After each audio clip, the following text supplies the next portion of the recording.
I enjoyed it, but it's an investment and I have other things to watch, guys. He hit the first note and my husband audibly groaned. The scene doesn't exist. Romance, but also the plot. Go wherever the ramblings take me. Not sponsored by Patty Productions. It's a waste of time. I don't care. There's just a level of weirdness that is in all Broadway musicals.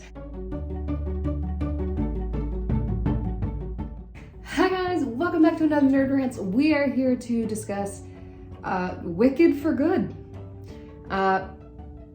My husband, my bestie, and my brother, her boyfriend, went to see it on the opening day, that Friday, the 21st itself.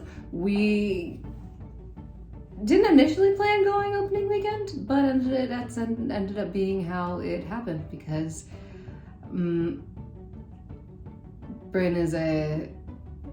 works at the hospital, so her schedule's a little bit, we work around the schedule. And that ended up being the day that we could all go. So we went to go watch Wicked for Good, and dragged our significant others along because why not?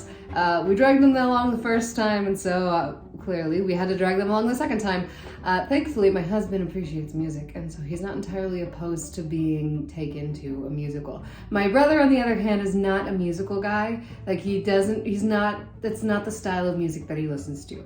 He does not listen to musicals. So, it's part of the entertainment, for Bryn at least, is sitting there listening to all of Jace's reactions to some of the cringe musical theater stuff. Because we all know, we all love, but musical theater has some cringe in it. And that's not a bad thing. We love it. It's part of the reason we love it. Anyway, we're discussing Wicked for Good, the second part, the second act.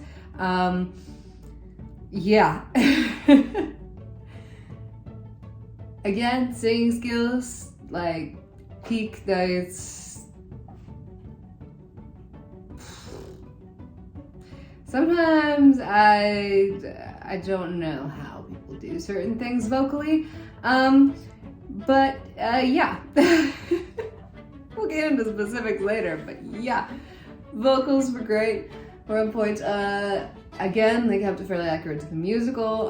They added in some backstory stuff, and so two songs this time. I think they had 2 songs in this one. But yeah, just trying to flesh out the story, flesh out the characters, and yeah, that's they did it pretty well. It definitely makes the movie long. It's another 3-hour movie, so it's a 6-hour commitment to watch both of them. But fairly enjoyable. It's a pretty good musical adaptation. We don't have a whole lot of great musical adaptations. Newsies is good, but Newsies, the movie, came out before the Broadway musical, and that's probably why. But the other musical adaptations we have, where the musical came first, like Dear Evan Hansen was cringe because they didn't cast all of the characters the same age level, and then there's romance going on between 2 of them, and it's just not great. Like, I can go in, enjoy the vocal ability, the songs and all that. They added some fun songs, and that's what I enjoyed, and they were pretty faithful to the story. But then when you watch it again and you realize, Ben Platt's like 30 something, and the actress he's playing romantic with is not. So it makes it very awkward and very cringy and a little gross. So that's kind of what we have for Broadway musical adaptations that I can think of off the top of my head. That's what we have to go on. I'm sure there's others. I just haven't watched them. Is Moulin Rouge before or after the musical version? I haven't seen the musical, so I can't compare them, but yeah. And I know Finding Neverland, the movie, came first, and then they made a musical. I love the musical. The movie's fun too, but I love the musical. Anyway, so as far as Broadway musical adaptations, I think they did a pretty good job of keeping the original story and then fleshing it out a little bit and utilizing the cinematic format so that they could do things that they can't do in the musical. So they did that well. I personally think that, like, this is initial thought. I've only watched it once, and I've only watched Wicked Part 1 once as well. Like, I enjoyed it, but it's an investment, and I have other things to watch, guys. So maybe I'll watch them back to back at some point, and then have a more educated opinion. But first thought coming out of Wicked for Good is that the first part was better. I don't know if it was the freshness of it. We hadn't seen all of this before. Like, I don't know. But I just feel like I came out of the first part with more enjoyment than the second one. Maybe it's also because Jonathan Bailey was done a little bit dirty in this one, as far as like his solo song, as Fear gets Dancing Through Life, and then he duets Alphaba in As Long As You're Mine in the second act. I personally love Dancing Through Life so much. Like, his vocal ability is good, the way they're doing the choreography, the fact that they have the spinning library. Like, I love Dancing Through Life. It might be my favorite song from the first movie. And then we're just like, yes, cool, we love it, the singing ability, awesome. And then we get to As Long As You're Mine in Wicked for Good. He hit the first note, and my husband audibly groaned. Oh man. Cause my husband, is a music guy. He's a music guy. He took music theory classes. I think he was minoring in music for a little bit and dropped out for senior year. But he's a music guy, and he's in choir, and he loves music and the mechanics of music, and his reactions when he gets impressed about things. He's just very animated when it comes to music and his reactions to good or bad music. So anyway, Jonathan Bailey hits his first note in As Long As You're Mine, and my husband groans. And I am not as into the mechanics of music as that, but I do come from a musical family, and I'm big into singing, and I enjoy music. On less of a mechanical level and more on just enjoyment level, because we can all enjoy music to some degree. So I don't necessarily have the ear for bad notes or anything. Like, I took minimal voice lessons from my uncle, and not really trained in any way in singing. I just kind of go for it, and then I have random tips that I pick up from my dad, from my uncle, from random vocal coaches on YouTube reacting to other singers. And that's what I have as far as like my vocal training. So me, with my inexperience in vocal training, even I could hear it. Like, I could hear that I know it was off. I could not tell you necessarily what way it was off or how to make it better. Definitely couldn't tell you how to make it better, but I knew it was off. And so the entire sequence of As Long As You're Mine was really cringy and not super enjoyable to watch. Like, they did Fiyero so dirty, because we've seen him sing really well in Dancing Through Life. Love Dancing Through Life. And then whatever they did in As Long As You're Mine, I don't know how that got passed into the thing. I don't know if they were still like singing things live or whatever they were doing, because I know a lot of the vocal that got used in the movie was, at least the first one, was live vocals, and they were just singing on the set. And then they used the recordings, and they had to like do jump between scenes and that kind of stuff. So I did remember hearing that they tried to use as much live vocal as possible, so that could be part of it, and he just doesn't sound as good live. But even then, if he doesn't sound as good live, you don't have to use the live vocals. You can cut his recorded version in with Cynthia's live vocals.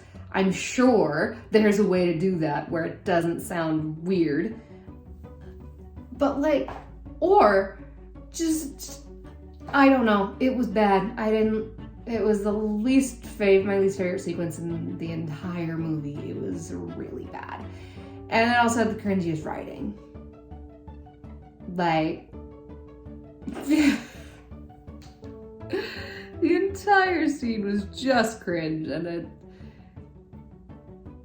just brush it under the rug. We ignore that sequence. Ignoring that sequence, which probably is what ruined a lot of my end reaction to the movie. Ignoring that sequence, it was a good movie, and it was probably quality-wise for sure, both vocally, cinematically, set-wise, costumes, all of that. Quality-wise, the movies are on par with each other.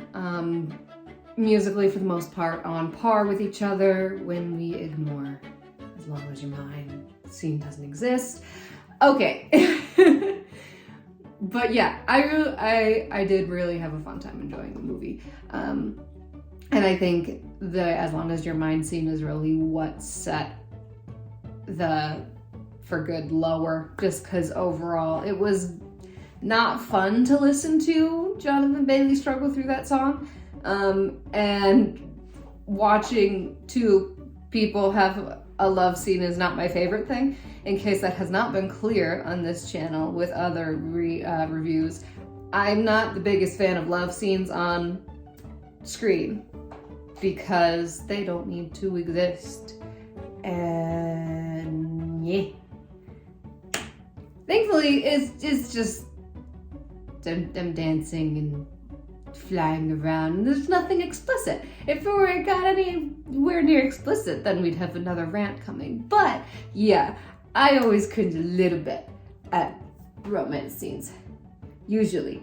Unless, sometimes I can do it well, and I'm just like, oh, it's cute. But when it's a very long, I like romantic moments, where it's like, oh, it's really cute, or we build a relationship, or one of them does something for the other one.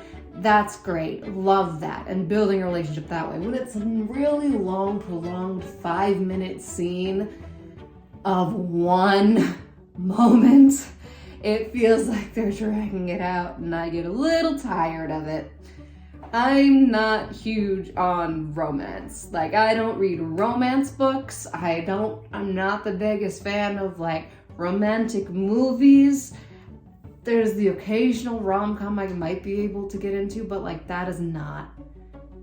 I don't go out of my way to watch romantic movies of any kind. This is part of the reason I still read like children's books or at most young adult books, because I don't want it to be romance, but also the plot. I want it to be the plot, but also here's a cute romance, and we get the moments scattered throughout, and you get to see and build a relationship, and there's enough for you to get invested in their relationship, but it's not literally the main focus of the entire thing, and then there's plot. I don't like that format in any form of media. I want plot first and foremost. I want characters first and foremost. I want you to build the world and the people and the story before you even think about romance. Personal opinion. Anyway, that rant out of the way. Yeah, I enjoyed it. The added songs, we'll jump into those as well. It's been a little bit of a crazy week with holidays and stuff starting, so I haven't actually intentionally got out to listen to the soundtrack again. I went in blind because I'm not gonna ruin that experience for myself. Went in blind, and I haven't really listened through the entire soundtrack since. The new songs were okay in my opinion. Like, they were not bad songs. They did work to like do some stuff for the story. They made one to build Glinda's character, and like they had a purpose. They were not poorly written, and given the actresses singing them, they were obviously not poorly executed. But I personally just did not enjoy them as much as the songs that were original to the to the musical. Yeah, not bad songs, just not preferred compared to the other songs in the movie. Even Wonderful with freaking Jeff Goldblum, who is not a singer by trade in any way. Like, I enjoyed Wonderful, honestly, more than the new songs, I think. It was just more fun, it matched the feel. Not that the new songs didn't necessarily not match the feel of the musical, like they fit in fairly well, but there was still a distinct difference where you could tell that they were not in the original musical. I feel like there was just something about them that didn't quite sync with the rest of the soundtrack, like where you could tell. And maybe it's the familiarity that we have with the songs that were from the musical versus a new song, but I don't know. I don't know. I'd have to, again, listen to them a couple more times and listen through the whole soundtrack, kind of get a feel for how they all mesh together, going one after the other without the dialogue breaks and whatever. And then probably make a more educated opinion about that. But just initial opinion, this is what we're going off of. These are what my videos are, is initial opinions. I will take a few days to like comprehend all of the thoughts in my head so I can make an actual sentence that makes sense. But for the most part, my videos are just initial reactions and thoughts, and that is what my videos are. And I don't script these, I just go wherever the ramblings take me. So Superman and Fantastic Four First Steps video was a wonderful example of this, where I just let the ramblings take me where they did, and I had a lot of people going off about how Superman had a plot, and this was the plot, and how did you not miss that this detail was a thing? It was actually carried through the whole movie, and blah, blah, blah, and Fantastic Four had a bunch of plot holes, and I was just like, okay, hot topic, okay, this is what I get for doing a DC versus Marvel video, I guess. Especially as both are kind of just getting back on their feet. The concluding thought of that entire video is I enjoyed both. I definitely made some probably inaccurate claims throughout that video. Or I didn't expand on a thought enough. Anyway, that's not important. We're talking about Wicked. I'm just putting out the disclaimer that my reviews are pretty much first impressions, and I have never watched a movie more than once prior to making a video, unless I am doing some sort of childhood show or movie that I am discussing. Rarely have I watched a movie more than once before sitting down and turning on the camera. So, always first impressions, initial thoughts, those are opinions that are subject to change. Okay. With that disclaimer out of the way, yes, uneducated opinions right now, first impressions, the first part was better, and the new songs did not quite mesh with the rest of the soundtrack, whether for familiarity reasons or what. But speaking of the new songs, okay, I follow this channel on YouTube called Patty Cake Productions. I'm sure many people have heard of them. Oh my gosh, Villain's Lair, I'm just sitting here waiting for the next part to drop because we were left on a cliffhanger. Anyway, they have started doing evolution of a character songs where they write a song to try and encapsulate the heart of the character, and then they make a little music video that includes all the different versions of the character. It's really cute. It's a really good tribute to different characters. Anyway, last year, they did one for The Wicked Witch because Wicked Part 1 came out. Love it to pieces. It was so good. And my brain was just going through all of the different characters that I've created that fit along with that song. Then, this year, on the day that Wicked for Good came out, they released one for Glinda. My gosh, it's amazing. I honestly think I like it more than their Wicked Witch one. Oh gosh. It's so, like, they're both wonderful, but the Glinda one is like peak.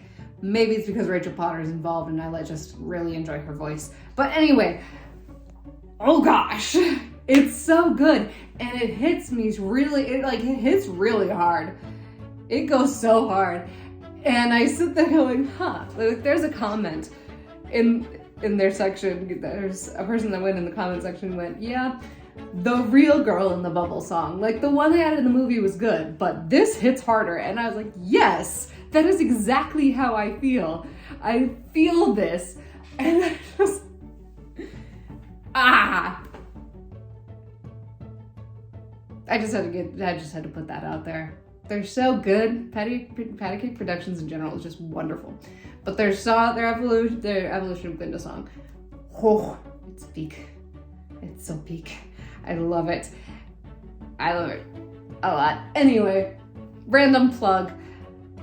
Not sponsored by Patty Cake Productions. Anyway, that's kind of the topic of the new songs. They just did not quite mesh, in my opinion. And also, coming off of Patty Cake Productions' Evolution of Glinda song to The Girl in the Bubble was slightly disappointing. Because they're getting the same theme across. But Patty Cake does it so much better. Anyway, yes, favorite song in part 2. Definitely No Good Deed. Like, oh my gosh. Oh my gosh. It's so good. It's so good. I think another thing that adds to this is a lot of the songs I enjoy from the original musical are in Act 1. And then we get to Act 2, and there's not as many songs that I enjoy from the original musical anyway. And that might also play a part in which movie I prefer. But love No Good Deed. So good. And as usual, Cynthia Erivo did an amazing job with it. I know one of my older brother is not a fan of Cynthia or Ariana as people. And he's totally entitled to his opinion. I personally ignore all of the marketing, a lot of the behind the scenes, and like most of the off-screen stuff that happens for a movie, or usually a movie, because movies are like a movie or like a big studio show, I completely ignore. I don't need to know how crummy an actor is off screen, because that just ruins the experience. If I have a show that I enjoy the story and all like the different characters and the way the dynamics work out, and then all of a sudden I find out the main character is played by a douchebag, I don't want to know that, because that ruins the show for me. And so I don't go into a lot of the behind the scenes with the actors and stuff, or their romantic relationships. Like, I don't need to know about their lives. Their lives do not need to be publicized. I wouldn't want my life publicized in the way that so many actors and actresses are, so I'm not gonna give that stuff my time of day. It's a waste of time. I don't care. The only Hollywood relationships that I really even know about are Emily Blunt and John Krasinski and Jennifer Goodwin and Josh Dallas, because I'm a Quiet Place girly and I also watched Once Upon a Time. So like those are the only Hollywood relationships that I know or have any interest in, and they're both healthy and they've been married for years and they have children and they're like good marriages. And I don't care about the drama of all the other high turnover rate celebrity romances. The only other relationship I know about is that Tom Holland and Zendaya got married? I don't even know. I didn't care enough to know when wedding was happening. I just know they were engaged. That's all I know. That is the extent of my Hollywood relationship knowledge. And I'm okay with that, because then I can go into a movie, I can just enjoy it, and I don't have to worry about what the heck is happening behind the scenes. It don't matter to me. Because they're way off on the coasts or whatever they're living. None of them are in my part of the country. I live basically in the middle of nowhere as far as the rest of America is concerned.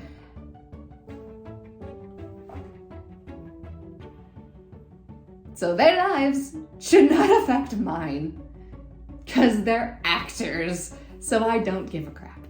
Anyway, other unrelated rant. I'm so sorry. You're all here to talk about Wicked for Good, and I'm getting distracted. Remember, initial thoughts, I go where the rambling takes me. Sometimes I wonder if I should script my videos, but then why would I even follow it? Probably not. Yes, love No Good Deed. Cynthia does an amazing job. And yeah, I really don't have a whole lot of thoughts on Wicked for Good. I had a fun time. It was not as good as the first part, in my opinion. No Good Deed was just great, and now my husband's goal in life is to sing it. Okay, not his goal in life, but his goal in his singing career at the moment is to figure out how to sing No Good Deed on about the same caliber as Cynthia Erivo. That's his goal right now. So anyway, yes, we both really enjoyed No Good Deed. Yeah, the ending of Wicked has always been a little bit weird. Because yeah. Like, Fiyero being the Scarecrow has always been an interesting thing, because then because it's supposed to just be like prequel tie-in to the original story, and you look at the original movie and what happened to the Scarecrow with the Wicked Witch, and you're just like, really? Anyway, so that doesn't really track. For a little while, you could say it's because she didn't know the Scarecrow was Fiyero, because she doesn't actually know her spell does anything when she's at the beginning of No Good Deed. But that's always been the weird thing to try and tie in, because the Tin Man Bach has a reason to hate her. The Cowardly Lion has, in his mind, a reason to hate her, even though it's not really a valid reason.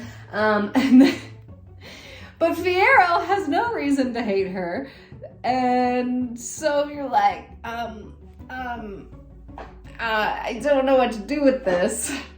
Like, it would almost make more sense if the Scarecrow was someone else, or not. I don't know. I try not to question it too much, because musical theater is just kind of weird.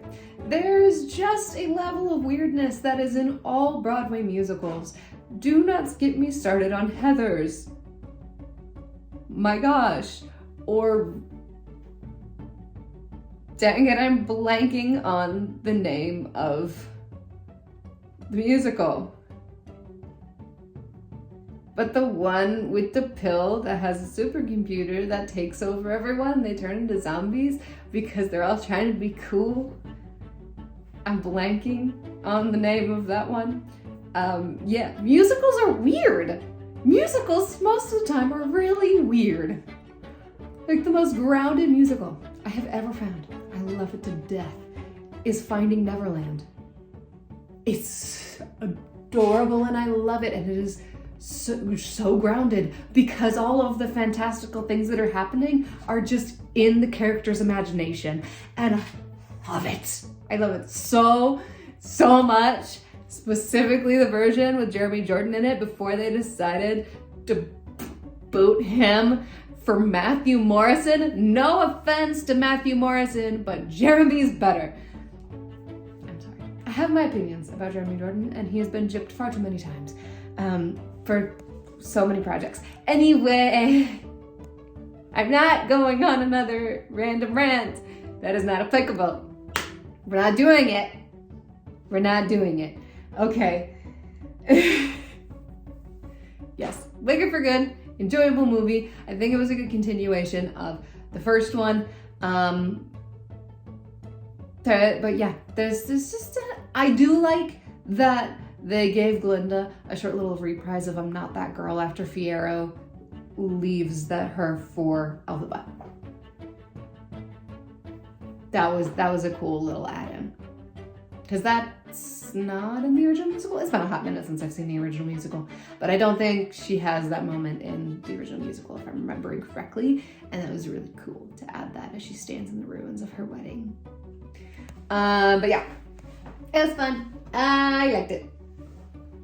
I had a fun time. It was a little cringy, a little weird to be surrounded by all of the diehard Wicked fans. As more of a casual Wicked fan, and apparently I was in the middle of our little group, so I didn't see the ladies crying or whatever else, but my brother did, and as a non-musical person, he was very confused. But yeah, those are my thoughts. I had a good time. I don't think it was as good as the first part, just partially because a lot of my preferred songs in the musical are in the first act, and the As Long As Your Mind scene was just a bit cringe. But beyond that, it was a fun time and I enjoyed it, and they did do a good job with what they chose to add in. Like the things they added in, they felt important to the story, and they made it work in a way so that it wasn't didn't feel like anything was unnecessary. Yeah. So that was fun. It was a fun time. It was a good way to. It was a good excuse to just get out and hang out with Brandon, my brother, and just have a fun evening. So yeah, overall, it was a good time. If you are into musicals, it's a good adaptation. It is a good musical adaptation. They do it very well. If you are not into musicals, I would not recommend, because it is 3 hours of a musical, and there's 2 of them. Yep, those are my thoughts on Wicked for Good. If you want to continue this conversation, if you need me to explain things more in depth, please leave a comment, because I am aware that sometimes in my ramblings, I say a thought and then I do not expand on that thought. So please continue the discussion in the comments. Would love to do that with you guys. I post videos on this channel on Saturdays, and then on my audiobook channel, hopefully more regularly, on Thursdays. And I'll see you guys next time.